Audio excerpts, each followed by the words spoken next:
She had not set foot in the mirror-lined halls of the academy for 5 years. Yet the moment she entered the foyer, the familiar scent of rosin and spritzed water for the floor enveloped her as if it were only yesterday. Marie Delacour had lived and breathed ballet for most of her life, until an untimely accident in her final season forced her into early regrets. Since then, she had danced only in her dreams, her waking hours haunted by lingering regrets and a rest. Now, summoned back by a letter from her former mentor, she found herself standing in the very place she had sworn never to return. She glanced around, noticing how the tall windows still streamed with sunlight at precisely the right angle. Anyone could see that the academy had changed little: the same polished wooden floors, the same rustling of point shoes, and the same ghosts humming in the corners where dancers once gathered in shared nervousness. But perhaps a single presence could reshape it entirely. She felt him before she saw him, a man who carried an aura of movement even when standing still, tall and lean, with a dancer's physique, but the windswept confidence of someone who had traveled far. Gabrielle Dupont had replaced her former teacher as the lead instructor at the academy. She had heard from rumors that he was intense, passionate, and brimming with radical ideas about choreography. The letter she had initially received wasn't from him, though, but from Madame Lucia, her longtime mentor, insisting that the new instructor needed Marie's expertise for a special showcase. She hovered by the front desk, where a young receptionist eyed her curiously. Her reflection in the mirrored wall behind the desk surprised her. The once proud posture she had carried was slightly diminished, and a faint shadow nested under her eye. She looked older, yes, but still embodied the grace that had once defined her. A part of her yearned to flee, to vanish into the neat lines of the city outside. However, an even stronger part, the one that had woken her up at dawn to practice tendus and pirouettes all those years ago, urged her to stay. Marie Delacour, she whispered to the receptionist, "I'm here to see Madame Lucia." Before the young woman could respond, a smooth voice echoed from behind. "Marie Delacour, the prima ballerina of old. I hoped I would get a chance to meet the legend." She swiveled around to see Gabriel stepping forward, ball of foot first, a dancer's stride evident even in street shoes. He extended a hand toward her in a gentle invitation. Hair the color of dark chocolate fell in gentle waves around his angular face. He smiled warmly, but his eyes held an undercurrent of fierce determination, the same steel a person might see in a dancer struggling to perfect a piece. "I'm Gabriel. I've heard so much about you." She found her voice halting at first, overwhelmed by the flood of memory and the spark in Gabriel's gaze. "And I've heard much about you. A passionate instructor, some say, perhaps even too passionate for a traditional place like this." He laughed softly. "I've always believed that passion is the lifeblood of dance, but perhaps you'll let me show you my approach rather than define it with words." With that, he beckoned her down the corridor, past rehearsal rooms that reverberated with the strains of piano and the tapping hush of point shoes. 1,000 emotions tugged at Marie the moment she stepped into Studio One. It was the grandest hall of the academy, the same room where she had rehearsed for her final production of Giselle before fate struck. An echo of pain trailed up her knee, a memory more emotional than physical now. Yet any discomfort was softened by an intense nostalgia. She heard laughter to the side. Madame Lucia stood near the pianist, beaming at her return. Her mentor's once gray hair looked freshly styled, and her eyes danced, tears pricking at the corner. "Mon chéri," Madame Lucia began, gathering Marie in a warm maternal embrace. "I feared you would not come, but I knew there might still be a spark left in you." Marie lowered her gaze. "I was unsure, but your invitation sounded urgent. I couldn't ignore it." She could sense Gabrielle watching them both, reading their exchange. She wondered what he saw in her. Probably a damaged dancer hung up on half memories. Perhaps that's why Madame Lucia had summoned her, to help Gabriel connect with the Academy's history, bridging the old ways with new innovation. "We have a recital coming up," Madame Lucia explained, gesturing to the wide space. We're reviving a production that has not been performed here in decades. The Tempest of Feathers. It's a grand piece, but it requires certain specialized skills that few dancers now possess. Her gentle hand squeezed Marie's shoulder. You were the star of that piece in your youth. You alone understand it on a deeper level. Marie's heart fluttered in her chest. The Tempest of Feathers. She had danced it once years before.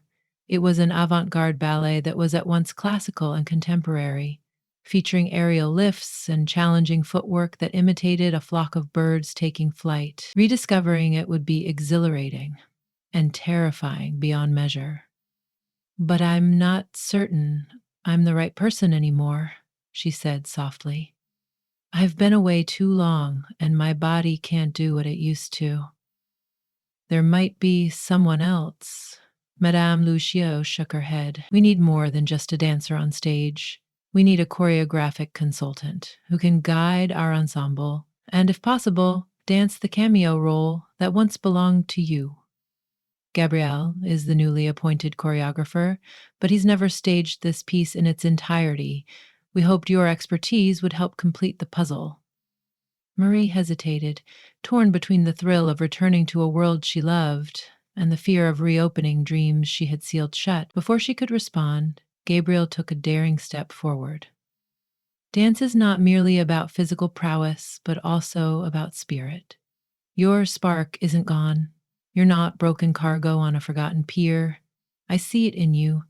Let's at least walk through the steps together, see what emerges. If we discover it's too much, then we part ways, with no regrets. There was a sincerity in his voice that Marie could not resist. Memories from that era filled her mind, the swirl of satin ribbons, the breathless hush after the final note, the curtain calls that felt like triumphs against gravity. She took a steady breath. Show me what you have so far. He bowed gracefully, pivoting on a single foot in a fluid motion. Follow me. The students in the studio took position, forming lines of uniform grace. Gabriel signaled the pianist, and the first strains of the piece began. Marie's gaze wandered over the dancers, studying their technique, crisp, controlled, but missing the sense of boundless flight the Tempest of Feathers demanded. She found herself unconsciously stepping closer to the center, wanting to weave her way among them, to correct an angle here, lift an elbow there, and soon enough she was doing precisely that, pressing her hand gently against a dancer's back, tilting another's head upward, imparting small bits of wisdom that she had accumulated over her storied years. It felt like breathing again. From across the room, Gabriel watched, impressed by her immediate insight. But she also felt his keen gaze upon her, not judging, but admiring. Each time she caught his eye, he responded with the trace of a smile. After an hour of adjusting the dancers' positions and discussing subtle nuances of the storyline, she collapsed gently onto a bench near the mirrored wall, exhaustion and exhilaration mingling in her bloodstream. She expected a twinge of that old bitterness, the sense of loss that always followed her attempts to relive her glory days. Surprisingly, she felt none. Instead, she faced an awakening, as if the side of her that had been dormant was now unfolding, petal by delicate petal. Gabriel sat beside her. That was beautiful, he uttered, voice tinged with genuine admiration. You have a knack for pulling the best out of them. They respond to you like flowers to sunlight. She offered a wry smile, trying to mask the warmth that spread within her chest. They just need a reminder that ballet isn't about hitting exact positions, it's about capturing an emotion. If you can't feel it in your soul, the audience never will. He nodded thoughtfully. I'd like to offer you an official role as my co-choreographer, if Madame Lucia consents. We'd work side by side, refining the ensemble's piece. As for your cameo role, well, let me say I'd love to see you dance it, even if only for a minute or two. It would bring a unique authenticity. Marie swallowed, nerves dancing along her throat. I'll think about it, she answered gently, palm a step at a time. In the ensuing weeks, she found herself slipping back into the academy's life. She rose early, though perhaps not as dawn-bright as in her youth, and spent her afternoons in the studio with Gabrielle and the dancers. The dusty corridors she once knew became her usual pathways, her footsteps echoing ever so slightly.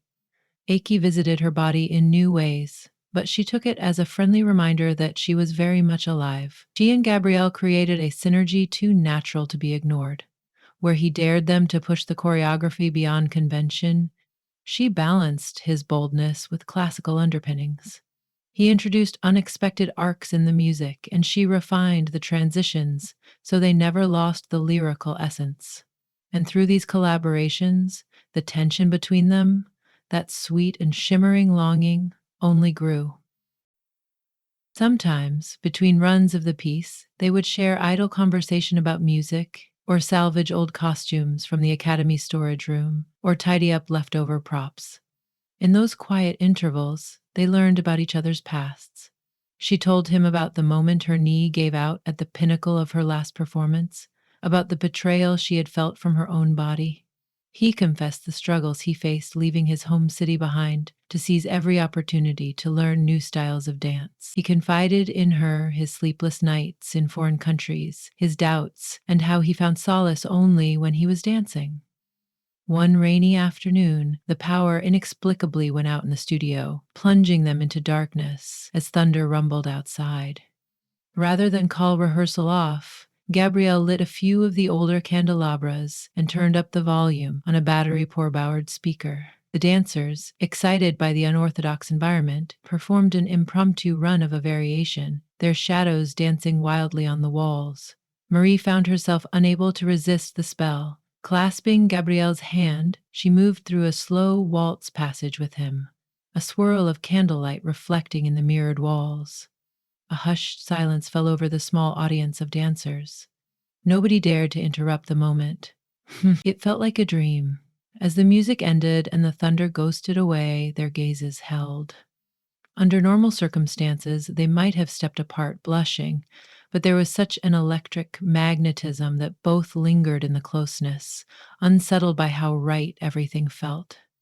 Later that evening, after the dancers had gone home, Gabriel asked her to stay behind to help strengthen one section in the second act. Once they finished, they took seats on the polished floor, legs outstretched.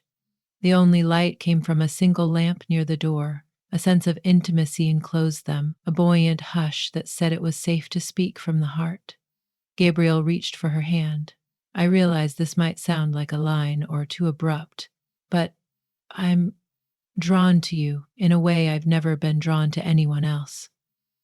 She felt her pulse hammer, uncertain whether it was from fear or excitement. I don't know if I'm ready to trust my body, let alone my heart, again, she confessed, voicing the heartbreak lingering in her soul. He nodded slowly, understanding, lighting his features. We're dancers, Marie. We give our all each time we step on stage. But I've also learned that true passion involves risk, both on the dance floor and in our personal lives. I can see you're stronger than you think. Her breath caught, an unspeakable comfort flooding her. She closed her eyes, wanting to savor that moment. Darkness enveloped her mind's eye, but in that darkness, she sensed hope. She allowed her fingers to tighten around his for just an instant, acknowledging that silent promise between them. She found herself wishing that the hush of the moment could last forever.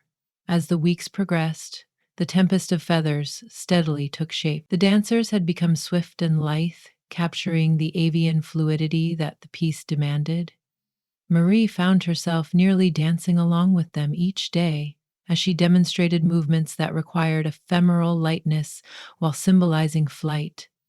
At first, the cameo role she was supposed to perform loomed like a daunting specter, but Gabriel, with his gentle urging, beckoned her to try small portions of it, step by step, stump by. Each time they ran through the cameo, the raw artistry and unexpected closeness she felt to her former self took her breath away.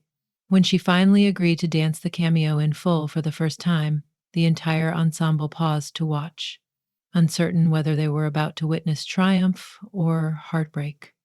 She stood in the center of the studio, focusing on the piano's soft introduction. The memory of those steps was etched into her muscle memory, but her body was not as it once had been. She placed a hand on her heart, attempting to recall that sense of flight. As the music swelled, she began. The first steps were tentative, but with each phrase she felt Gabriel's supportive presence on the sidelines. Poise returned, bit by bit, each breath a testament to the resilience of the human spirit. By the time the cameo ended with a gentle kneel, tears glistened in her eyes.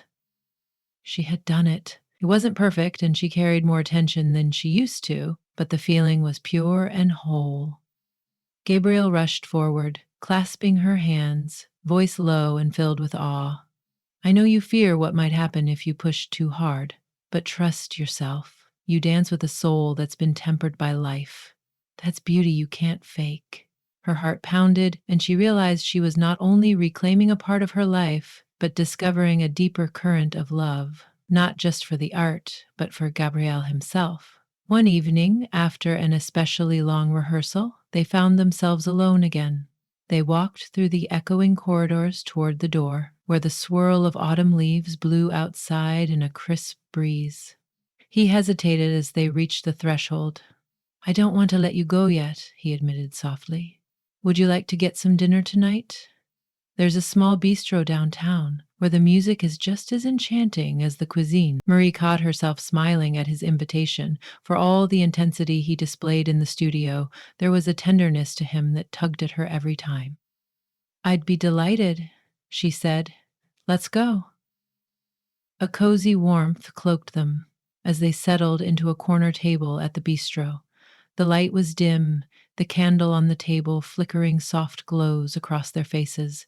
They sipped wine and chatted about the rehearsal, about each other's past failings and greatest victories, about the illusions they had chased. Midway through a shared dessert, a gentle piano melody began from the small stage up front. Gabriel's eyes lit up, and he stood, extending his hand. One dance, she laughed, cheeks warming. We've just left rehearsal. Another dance? Call it a moment to celebrate life beyond the strictness of the studio, he replied, winking. With a bit of nervousness, she agreed, and they swayed together in the small open space near the stage. She let herself melt into the slow melodic tune, each step confirming how right it felt to be close. The glances from the few other patrons meant nothing to her. She only saw him, felt his arm supporting her back, his breath brushing her ear. By the time the music ended, her heart was brimming with an elation she hadn't known she could feel again. In the final week before the performance, tension at the academy ran high as the dancers fought off nerves. Costumes were fitted, lighting cues rearranged. Marie went through her cameo, discovering new nuances, letting each subtle shift embody the character's story. On the night of the dress rehearsal, Gabriel waited in the wings for her, eyes shining with encouragement. When it was her time to go on, a flood of adrenaline and memory surged. She danced it with every fiber of her being, not in pursuit of technical perfection, but in pursuit of truth, the kind that only comes when heart and motion align. Backstage, after the entire piece ran brilliantly, she and Gabrielle hugged, breathless. Around them, the rest of the cast cheered. You are amazing, he whispered. No matter what anyone else says, never doubt it again. She barely had time to respond before Madame Lucia ambushed them with praise. You've both been working wonders, she exclaimed, hands clasped in front of her chest. Truly, I feel like I'm witnessing the rebirth of this place, a perfect balance of tradition and new artistry. And you two seem to make a formidable team. Her eyes, sharp as ever, flicked between them knowingly, as if she saw that their partnership extended beyond the footlights. The performance day arrived, and the academy was ablaze with frenetic energy. In the dressing room, Marie carefully tied the satin ribbons of the shoes that would carry her for the cameo. She inhaled deeply, trying to steady her racing pulse. Despite her best efforts, old anxieties flickered in the back of her mind, reminding her of the hazards of trusting her body again. As though sensing her nerves, Gabriel slipped inside the dressing room, carrying a small box. Inside was a delicate charm in the shape of a feather, carved from pearl-like translucent material. Gently, he fastened it onto her bracelet. "It's a token," he said quietly, "to celebrate your courage in returning to dance. Let it remind you that you're capable of flight whenever you choose." Tears welled up in her eyes, and she stood on her toes to brush a kiss against his cheek. "Thank you. I'm so grateful to have found you." She blushed, realizing she had almost said to have found you again, as if she had been looking for him her entire life. When the curtain rose and the strains of the opening music rang through the auditorium, the audience hushed in anticipation. Marie watched from the wings as the ensemble leapt into the choreography she and Gabrielle had toiled over for weeks. Their heads and arms swayed in avian unison, telling the story of birds traveling across storms, heartbreak, and renewal. It filled her soul with radiant pride. The second act rolled in, and the cameo moment approached swiftly. She felt her heart thunder in her chest, sparks of both fear and exhilaration coursing through her veins. And yet, once her cue arrived, it was as if time surrendered. She stepped onto the stage. The hot glow of the spotlight, the hush of a crowd, the swirl of her costume, all merging into a singular sense of being. Her footwork landed with precision, her arms fluid as water, embraced the air in shapes reminiscent of plumage fluttering to life. She heard applause. She sensed the watchers leaning forward in awe, and then the moment culminated in the final pose, her body bending gracefully to the floor, as the ensemble circled around in a gentle protective formation. The applause crashed like a wave on shore. Backstage, tears of joy spilled down her cheeks, unstoppable. Gabrielle met her in the corridor, immediately scooping her into his arms. The entire company erupted around them in celebration, everyone talking at once, praising each other and reveling in the night's triumph. But in that swirl of voices, Marie and Gabrielle remained in a bubble of their own. He pressed his forehead to hers. "I'm so proud of you. Tonight, you proved not only to everybody else, but to yourself that you're a dancer through and through." She felt relief, validation, and above all, love. Her chest was light, as if she had reclaimed something irreplaceable. "It's not just my victory," she said, throat closing with emotion. "It's ours." In the days that followed the successful production, the Academy buzzed with talk of the revival's triumph. Marie and Gabrielle found themselves fielding questions from journalists, intrigued by the collaboration of a once renowned ballerina and an outspoken, forward thinking choreographer. They weathered the fleeting swirl of publicity together, exchanging smiles that only hinted at what had truly grown between them. Late one evening, once the interviews and the final cast party had wrapped, they returned to the now empty studio where it all began. The moonlight bathed the polished floor in a silver glow. Standing in the center of that quiet place, Marie slid her hand into Gabriel's. She felt the warmth of his fingers, the gentle press of his palm.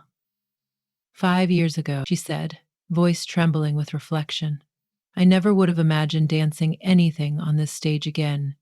Yet here I am, and it feels like coming home." He lifted her hand to his lips, planting a soft kiss. "You are home," he murmured. "Dance is in your heart, no matter how hard you tried to lock it away. And his words faltered, his gaze intense, "I want to be a part of that home, if you'll let me." A joyful smile broke across her face, deeper than anything she had experienced in years. She felt as though the two of them were dancing in the space between past and future, gently shaping tomorrow with their union. She stepped closer, letting the distance between them shrink until she could feel his heartbeat. Her fingertips pried their way lovingly through his hair as he bent toward her. When his lips met hers, it was with the reverence of an artist who had found the masterpiece he had sought his entire life. Their kiss was not simply a spark, but a rich, flowing promise, the beginning of a new dance, one with steps they would learn together day by day. After a moment that felt like both an eternity and a blink, they parted, breaths mingling in the silent studio. She glanced around, the moonlight reflecting off the mirrors. Once, all she had known of love and devotion was what she poured into her coats of rosin and partners on stage. Now she recognized a fuller expression of life, a partnership that reached beyond the final curtain call. She slipped into his arms, and Gabriel guided her in a slow, improvised dance across the moonlit studio floor. There was no rigid structure, no exact choreography, just the natural harmony of two hearts aligned, trusting and unwavering. The academy stretched around them like an empty theater, yet it brimmed with the promise of stories yet untold. Marie closed her eyes, letting every sense sharpen, the soft brush of his breath on her temple, the faint echo of their footfalls. For a moment, it seemed the world was perfectly still, and in that stillness, she found solace and excitement for whatever might come tomorrow. She had returned to this place, haunted by ghosts of the past, convinced her best days were behind her. Now, she felt a different certainty that the encore of her heart's deepest longing had only just begun. And in the gentle arms of Gabriel, she knew, like a dancer taking a bow before a rapturous audience, that there was grace in every return, and love blossomed timelessly when two souls were ready to dance in unison.